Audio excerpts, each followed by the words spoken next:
देखिए जितनी जनता की ज़रूरतें थी, जितनी जनता की मांग थी, उसे मैंने पूरा किया है। देखिए मेरे पिताजी 4-4 बार विधायक रहे, मंत्री रहे, उनका एक बड़ा नाम है। उनके नाम के सामने मैं बौना हूँ मैं। भूपेश बघेल जी ने इस 5 साल में जो भी सेवा कार्य किए हैं, जो भी विकास कार्य किए हैं, उस बात को हम जनता के बीच में रखेंगे। और मुझे पूरा यह विश्वास है कि जनता अपना अमूल्य वोट कांग्रेस प्रदान करेंगी, जिसके तहत मैं विधायक बन करके उनका सेवा करूँगा। पिताजी का टिकट नहीं कटा, लेकिन 30 साल के राजनीतिक कैरियर में मैंने पहली बार टिकट मांगी है और आज तक मैं अपने पिता के साथ घर में उनके बेटे के रूप में, बाहर उनके कार्यकर्ता के रूप में हमेशा मैंने काम किया है। प्रकाश चक्रा जीत पर कांग्रेस ने एक बार फिर से भरोसा जताया। उन्हें टिकट मिली है, उन्होंने वो आए, सीएम से मुलाकात की, आपने आभार भी दिया होगा, साथ साथ में कुछ कहा भी होगा, सीएम से कुछ भरोसा भी दिया होगा। देखिए हमारे माननीय मुख्यमंत्री जी का और हमारे सभी नेताओं का बहुत बहुत आभार और धन्यवाद। उन्होंने मुझ पर एक बार पुनः विश्वास किया है और मैं उनके विश्वास पर खड़ा उतरूँगा। रायगढ़ सीट एक बार फिर कांग्रेस की झोली डालूँगा। जी, जन अपेक्षाओं को लेकर के क्या कहेंगे? जिस इलाके से आप आते हैं, क्या वहाँ पे कोई चुनौती है आपको, आपके लेकर के? देखिए जितनी जनता की ज़रूरतें थी, जितनी जनता की मांग थी, उसे मैंने पूरा किया है। 1-2 काम जो बचे हैं, उसे मैं पूरा कराऊँगा। जैसे रिंग रोड है, जैसे संजय कॉम्प्लेक्स है, उन कामों को मैं पूरा कराऊँगा।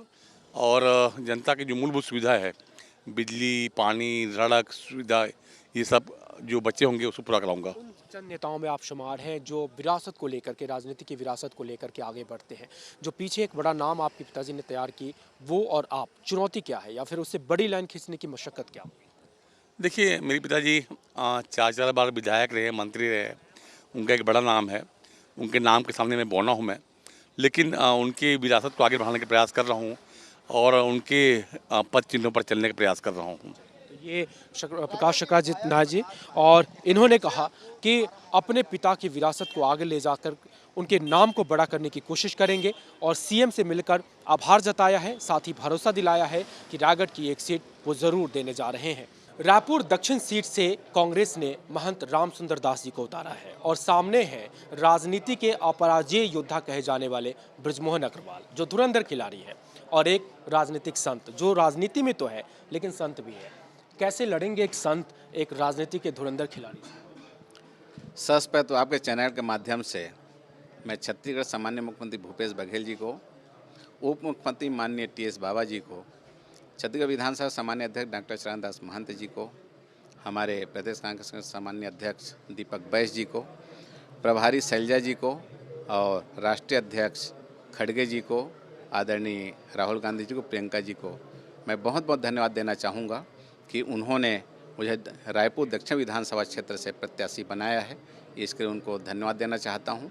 और जिस बात का आपने उल्लेख किया है, मैं ऐसा मानता हूँ कि लोकतंत्र में सबसे निर्णायक और सबसे बड़े जो होते हैं वो जनता होती है और जनता अपना अमूल्य वोट, अपना अमूल्य समर्थन जिनको भी देते हैं वो उनका सेवक बनता है।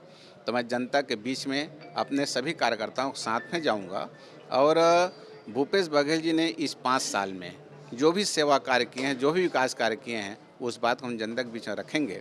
और मुझे पूरा यह विश्वास है कि जनता अपना अमूल्य वोट कांग्रेस प्रदान करेंगी, जिसके तहत मैं विधायक बन करके उनका सेवा करूंगा। लेकिन क्या ऐसा फैक्टर लग रहा है आपको दक्षिण में? कहते हैं कि सामने में ऐसे आपके खिलाड़ी हैं, आपको किन फैक्टर्स पे ज़्यादा भरोसा है? आपने कहा कि सेवा की बात होगी, लेकिन कुछ फैक्टर्स भी होंगे। आप चूंकि राजनीति में हैं, 2 बार विधायक भी रहे, उनके बारीकियों को बहुत अच्छे से समझते हैं। क्या ऐसा फैक्टर है जो आपको मदद करने जा रहा है, जिसके प्रति आप आशान्वित है कि जीत जाए? हम लोग जो मुख्य मुद्दा रहेगा वो 5 साल में कांग्रेस सरकार ने सामान्य मुख्यमंत्री जो विकास कार्य किए हैं वो हमारा मुख्य मुद्दा रहेगा। और यदि रायपुर दक्षिण की बात करें तो रायपुर दक्षिण बहुत सारे ऐसे मूलभूत सुविधाएं हैं जिनकी कमी है। उस कमी को पूर्ति करने के लिए हम जनता से आग्रह करेंगे कि हमें वो अपना सेवा का अवसर प्रदान करें, जिससे को मूलभूत सुविधाओं की पूर्ति हम कर सकें। बीजेपी विकास के अलावा जिस तरह से हिंदुत्व के मुद्दे पे, पोलराइजेशन के मुद्दे पे अमित शाह जी अभी गए, 2 दिन पहले बात हुई, हेमंत विश्व शर्मा जी आ जाए, और जिस तरीके से उन्होंने प्रदेश में तुष्टीकरण और धर्मांतरण की बातें कही है। आप खुद इस समाज से बिलोंग कर संत है, आपको लगता है कि ये मुद्दे हैं जो आपको परेशान करेंगे, ओवरऑल पूरे छत्तीसगढ़ में कांग्रेस को परेशान करेंगे? ये सारे मुद्दे परेशान मुझे, कांग्रेस को नहीं करेंगे। बीजेपी स्वयं विचलित है कि उनके पास कोई मुद्दा है नहीं। भगवान राम की बात वो करते हैं। भगवान राम का ननिहाल छत्तीसगढ़ है। माता कौशल्या का विश्व का एकमात्र मंदिर चंदखुरी रायपुर में है। वहाँ कोई विकास उन्हें 15 साल तक नहीं किया। शाह जी की इस बात का ध्यान रखना चाहिए और उनसे मैं आग्रह करना चाहता हूँ कि अब के बाद जब भी वो रायपुर आएँ तो जा करके माता कौशल्या के दर्शन जरूर करें और वहाँ को विकास कार्य कैसे हुआ उसको एक नज़र और देखें। मर्यादा पुरुषोत्तम राघवेंद्र सरकार अपने 14 वर्ष के वनवास काल में इतिहासकारों की ऐसी मान्यता है कि छत्तीसगढ़ उन्होंने अधिकांश समय बिताए हैं और जहाँ जहाँ वो विश्राम किए, जहाँ जहाँ वो गए, उन स्थानों को चिन्हांकित किया गया है। जो 75 स्थान हैं, हर चौका कोरिया से लेकर के सीतामढ़ी, हर चौका से लेकर के रामाराम तक, सुकमा कोंटा, यहाँ तक 75 स्थान हैं। प्रथम चरण में 10 स्थानों को विकसित किया गया है। 2260 किलोमीटर का एक ऐसा कॉरिडोर बनाया जा रहा है जहाँ जहाँ भगवान राम विचरण किए हैं, जहाँ जहाँ गए हैं, तो इन सबको विकास किया जा रहा है। तो टिप्पणी करने से पहले जो विकास कार्य हुआ है उसको देखनी चाहिए। ये जिस विधानसभा से आप प्रत्याशी बनाए गए हैं, आज ही वहाँ के बहुत सारे समर्थक राजीव भवन पहुँच करके, और जब नाम की चर्चा आपकी चल रही थी, लिटरली वो आपके खिलाफ नारेबाजी कर रहे थे। एक चुनौती आपको लगता है कि आपके अपने ही कांग्रेस के कार्यकर्ताओं के भीतर होगा, वो पैराशूट लैंडिंग कह रहे हैं आपको? मुझे ऐसा मान्यता है मेरी कि कांग्रेस पार्टी के प्रत्येक कार्यकर्ता को टिकट मांगने का अधिकार है, लेकिन टिकट किसी एक को मिलेगा। कांग्रेस पार्टी ने मुझे अपना प्रत्याशी बनाया तो प्रत्येक कार्यकर्ता संतुष्ट हैं और सब एक साथ मिल करके हैं सेवा कार्य करें। जनता के बीच में जाएंगे हम लोग और जनता को विकास कार्य की बात करेंगे। आप जो कह रहे हैं उससे मैं सहमत नहीं हूं। आप भी इसमें पुनर्विचार करिए कि वे लोग मेरे विरोध में कोई नारा नहीं लगाए हैं। वे लोग वहाँ कांग्रेस पार्टी की जिंदाबाद किए हैं, भूपेश बघेल की जिंदाबाद किए हैं। अब वे लोग मांग कर रहे थे कि चूंकि पूर्व प्रत्याशी कन्हैया अग्रवाल जी रह चुके हैं, इससे उन्हें एक बार और अवसर दिया जाए, ये वो मांग कर रहे थे। किसी विरोध नारे उन्होंने नहीं लगाया है।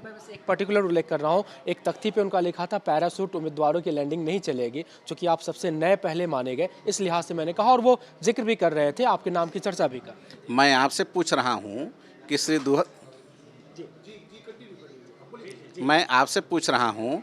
दुहधारी मठ रायपुर दक्षिण में है कि नहीं है?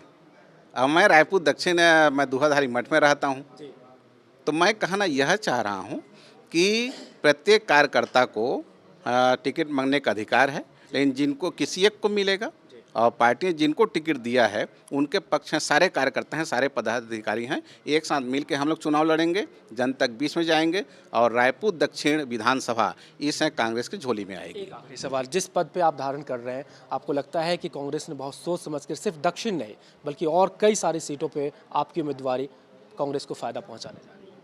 देखिए, मैं कांग्रेस का एक सिपाही हूँ और हमारा जो कप्तान होते हैं सम्मान्य मुख्यमंत्री भूपेश बघेल जी, आदरणीय दीपक बैस जो हमारे अध्यक्ष हैं, वो जो भी ड्यूटी में लगाते हैं, जहाँ जिसको जिम्मेदारी तय करते हैं, वहाँ एक कार्यकर्ता को और सिपाही को रहना उसका कर्तव्य है। मैं उसी का निर्वाह कर रहा हूँ। मुझे रायपुर दक्षिण की जिम्मेदारी दिया गया है, यहाँ प्रत्याशी बनाया गया है। रायपुर दक्षिण की जनता के बीच में जा करके हम सभी कार्यकर्ता आग्रह करेंगे, कांग्रेस की रीति नीति और कांग्रेस ने अभी तक के जो सेवा कार्य किया है, जो विकास कार्य किया है, उनको उनके सामने रखेंगे। उसके तहत अपना अमूल्य वोट कांग्रेस को प्रदान करेंगे। कांग्रेस पंचायत छाव में बटन दबाएंगे, जिसके तहत मैं सेवक बनकर उनका सेवा करूँगा। तो एक आम कार्यकर्ता है और जहां भी कांग्रेस कहेगी वो सेवा देंगे। यह है महंत राम सुंदर दास। कांग्रेस ने आज दूसरी सूची जारी की और रायपुर ग्रामीण सीट से कांग्रेस से पंकज शर्मा जी को उम्मीदवार बनाया गया है। पंकज शर्मा जी सत्यनारायण शर्मा जी के बेटे हैं, विरासत संभाले हैं। पिताजी का टिकट कटा, लेकिन खुशी आपके चेहरे पे है, क्या कहेंगे? पिताजी का टिकट नहीं कटा। हाँ, मैं भी वही, टेक्निकली वो उनका नाम नहीं है, लेकिन 30 साल के राजनीतिक कैरियर में मैंने पहली बार टिकट मांगी है और आज तक मैं अपने पिता के साथ घर में उनके बेटे के रूप में, बाहर उनके कार्यकर्ता के रूप में हमेशा मैंने काम किया है।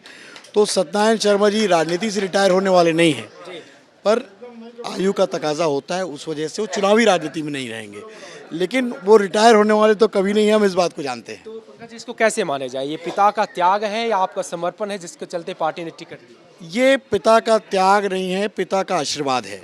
और मेरे 30 साल के राजनीतिक सफ़र को देखते हुए हमारे वरिष्ठ नेता मल्लिकार्जुन खड़गे जी, राहुल गांधी जी, प्रियंका गांधी जी, सोनिया गांधी जी, हमारे मुख्यमंत्री भूपेश बघेल जी, हमारी मैडम शैलजा जी और दीपक बैज जी ने और अन्य वरिष्ठ नेताओं ने मेरी 30 साल की मेहनत को देखकर आज उसके पारितोषिक के रूप में आज मुझको राजपुर ग्रामीण का प्रत्याशी बनाया है। पिताजी ही राजनीतिक गुरु हैं या किन्हीं और को भी मानते हैं? देखिए, मेरे पिता मेरे घर के अंदर मेरे पिता हैं।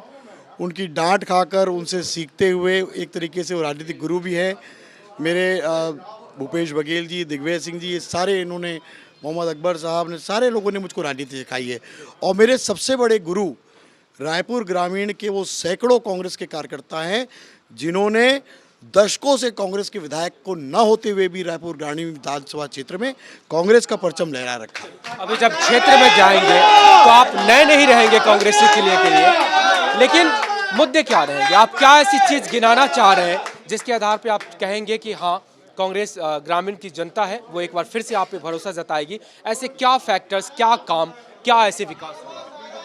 देखिए, पिछले 15 सालों में हम लोगों ने भाजपा का कुशासन देखा है।